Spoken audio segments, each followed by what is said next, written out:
Greetings friends. Thanks for stopping by for a visit. If you enjoy the video, please subscribe. I don't expect anyone here to believe this, and I'm not asking you to. I'm posting because patterns matter, and after 17 years living alone in the northern Yukon, I've learned that when something repeats itself, years apart, under different conditions, you document it. I'm a retired RCMP officer. I did my time, took my pension, and moved north because I wanted quiet that couldn't be interrupted.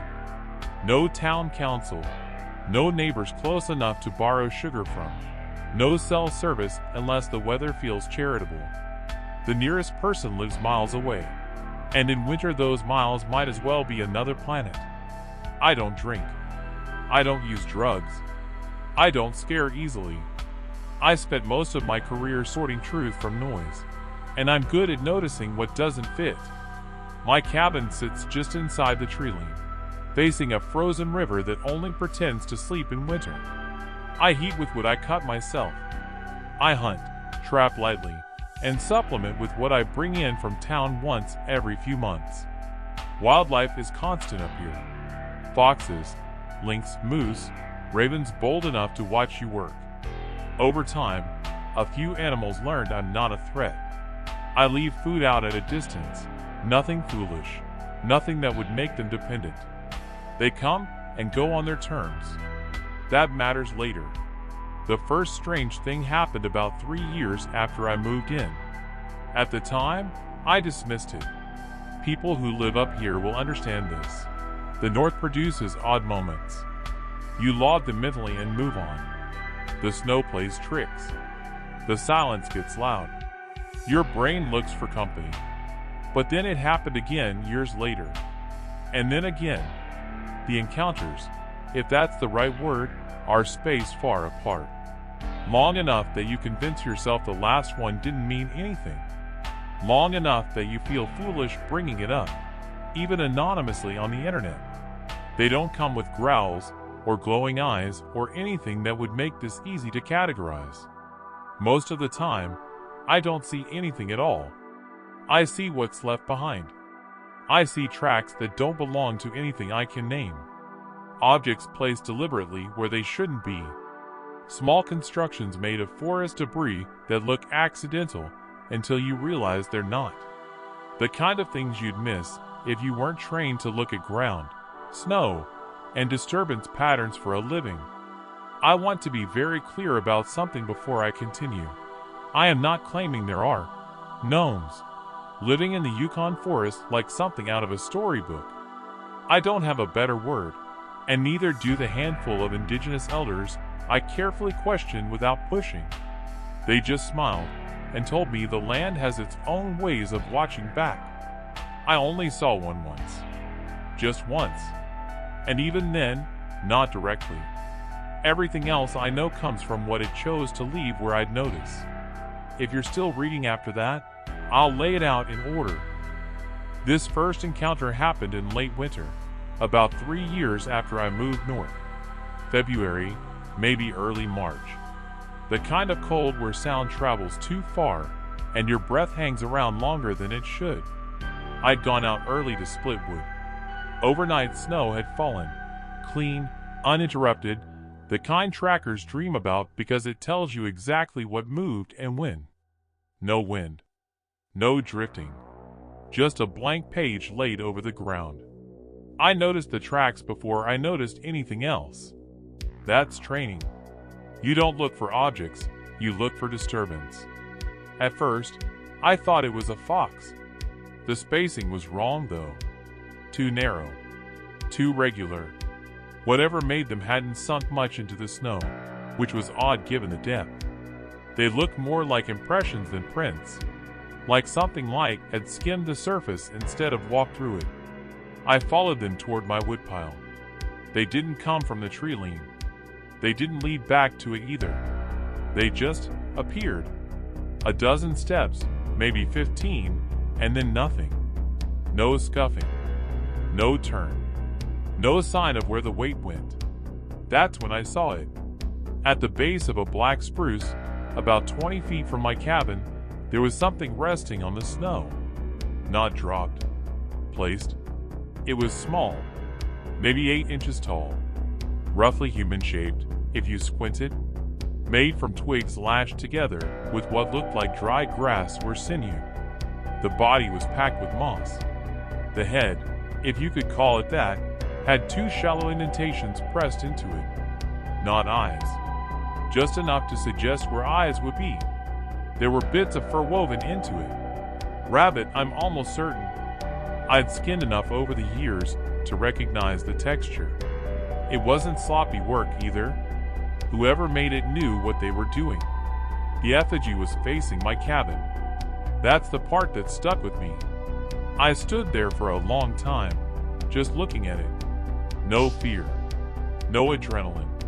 Just that familiar, uncomfortable feeling you get when a scene doesn't match any category you've learned. I checked the area. Circled wide. Looked for human tracks. Snowshoes. Boots. Anything. There was nothing.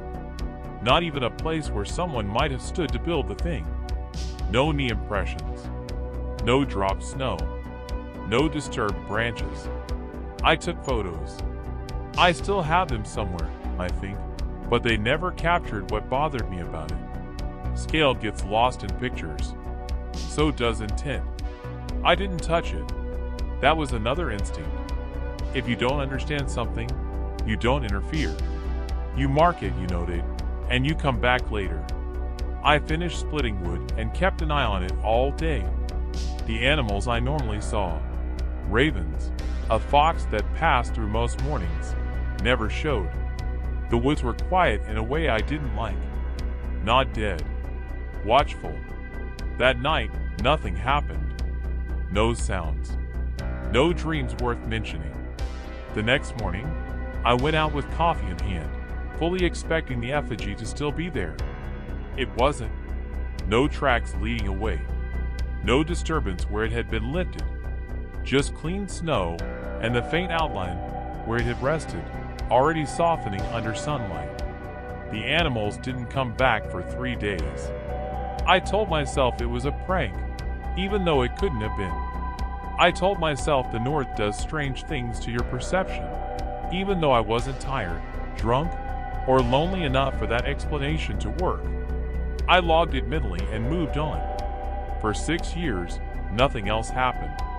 That's how it gets you to stop paying attention. This next one took longer to happen. Long enough that I'd almost convinced myself the first incident didn't count for anything. It was early spring, year 9. The snow was still deep in the shade but softening in open areas. Days were getting longer. The forest had that uneasy in-between feel, half asleep, half waking.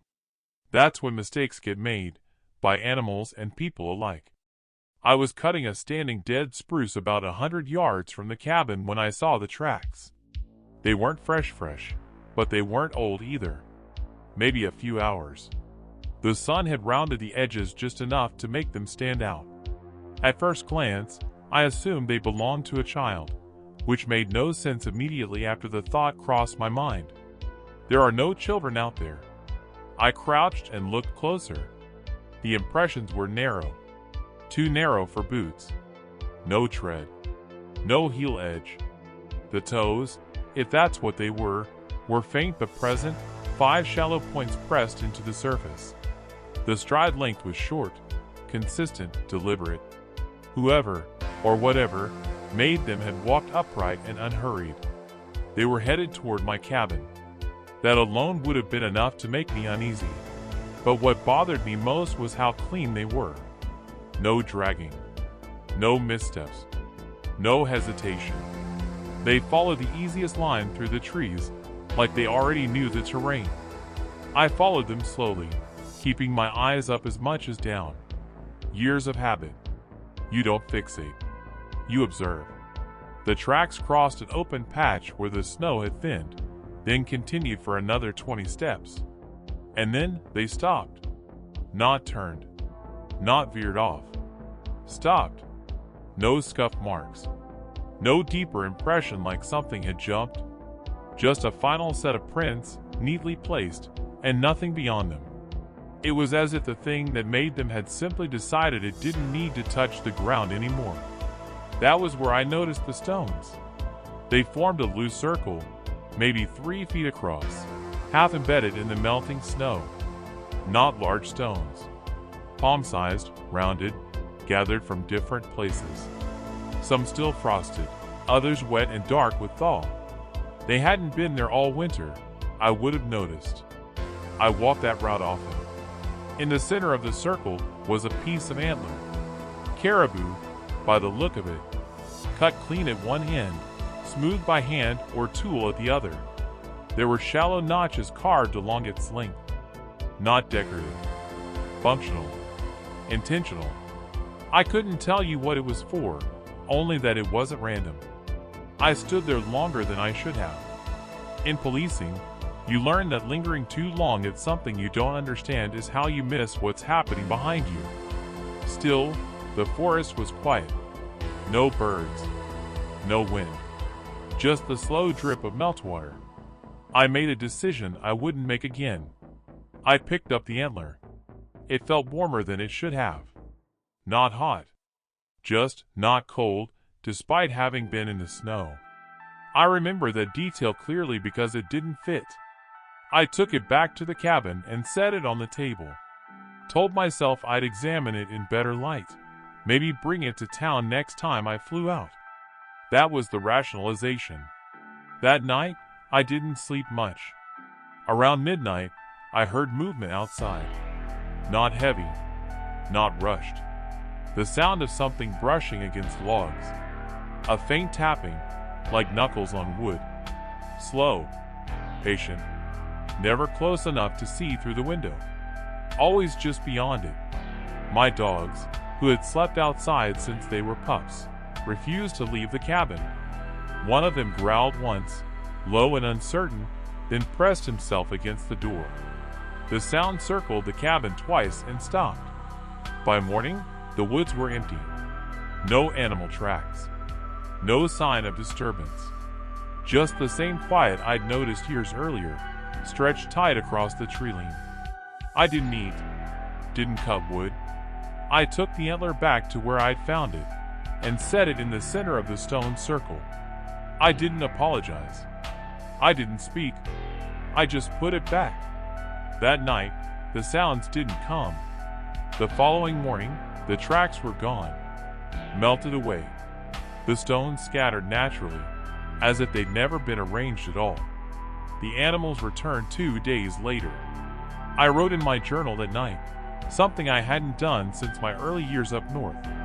I've investigated scenes my whole life, I wrote. This wasn't one. This felt like being corrected. After that, I stopped interfering with things I didn't understand. It was 6 more years before I saw anything again. And by then, I knew better than to pick it up. By the time the third encounter happened, I wasn't the same man who'd found the effigy or lifted the antler. 15 years living alone in the northern Yukon will do that to you. It strips away the need to name everything. You learn that understanding isn't always the same as control, and that the land doesn't owe you explanations just because you pay attention. It was late summer. August, I think. The kind of evening where the sun lingers too long, dragging shadows out until they overlap. The air was cool but not cold. Mosquitoes had finally given up for the day. That narrow window where the north feels almost gentle. I was walking the tree line behind my cabin, following a game trail I'd watched for years. Moose used it in the fall, foxes in the spring. It curved past a fallen spruce and dipped into a low stand of alder before disappearing into thicker forest. I'd walked it hundreds of times. I wasn't hunting. I wasn't checking snares. I was just moving, letting my legs do something familiar while my mind stayed quiet. That matters. You notice different things when you're not looking for them. The movement came from my left. Not fast enough to startle me outright. Just enough to register as wrong. I didn't turn my head immediately. Another habit. Peripheral vision picks up motion better than detail. and whatever it knew the forest well enough not to crash through it. For less than a second, I saw it. It was upright, low to the ground, but not on all fours. Its movement was smooth in a way animals aren't when they're surprised. No panic, no scramble, just a clean, deliberate shift of position. The proportions were wrong. That's the only way I can describe it without lying to you or myself. The torso was too compact, the head too large relative to the body. The limbs bit where they shouldn't, or maybe where they always do, and my brain just doesn't have a category for it. I didn't see a face. I didn't see eyes. I didn't see skin or fur clearly enough to describe it. What I saw was presence. Something occupying space in a way that demanded acknowledgement and then, just as quickly, withdrew it. It passed behind a fallen log and didn't reappear. No sound. No snapped twigs. No retreating rush through brush. Just absence where something had been a moment before. I stood there longer than I care to admit. Not frozen.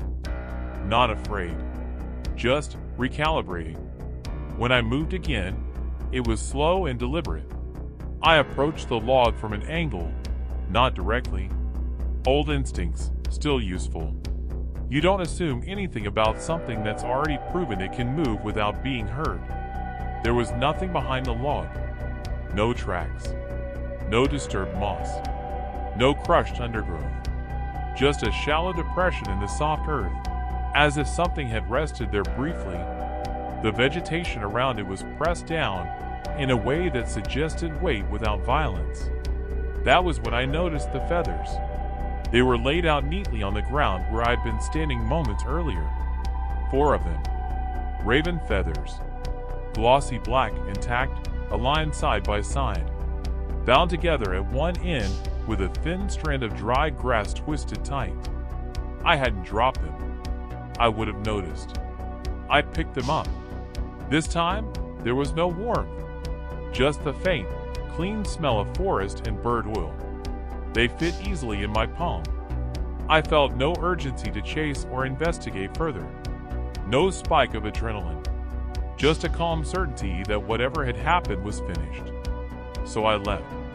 I went back to the cabin, set the feathers on the table, and made coffee. I sat and watched the tree lean until the light softened and the shadows blurred together. Nothing else happened that night. The days that followed were quiet in a familiar way. The animals returned on their usual schedules. No tapping. No circles. No effigies. The forest resumed its ordinary indifference to my presence. I stopped leaving food out near the cabin after that. Not because I was told to. Not because I felt threatened. It just felt like the right adjustment. A recognition that my routines had consequences beyond what I could see. I moved the feeding spot farther from the tree line. Gave the woods back a little space. I never saw another effigy. Never found another arrangement of stones. Never heard footsteps where there shouldn't be any. Sometimes, when the light hits the forest just right, I still get the sense of being observed, not watched, exactly. More like acknowledged. The way 2 people can share a glance without needing to speak. I don't think what I encountered was curious in the way people are curious. I don't think it wanted contact, or conflict, or worship. And I don't think it cared whether I believed in it. I think it wanted me to notice. I'm posting this now because I'm older, and because patterns matter.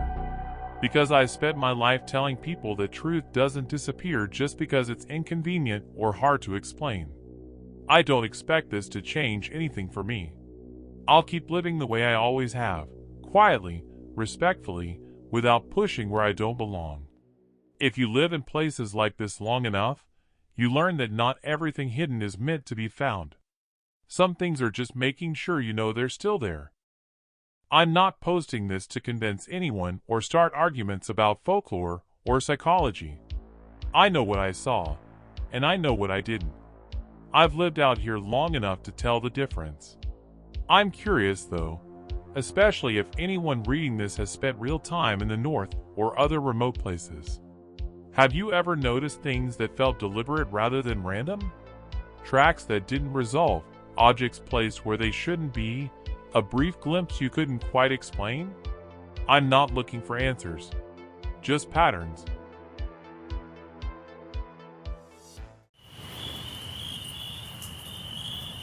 Thanks for watching. If you want to hear more stories like these, please like and subscribe.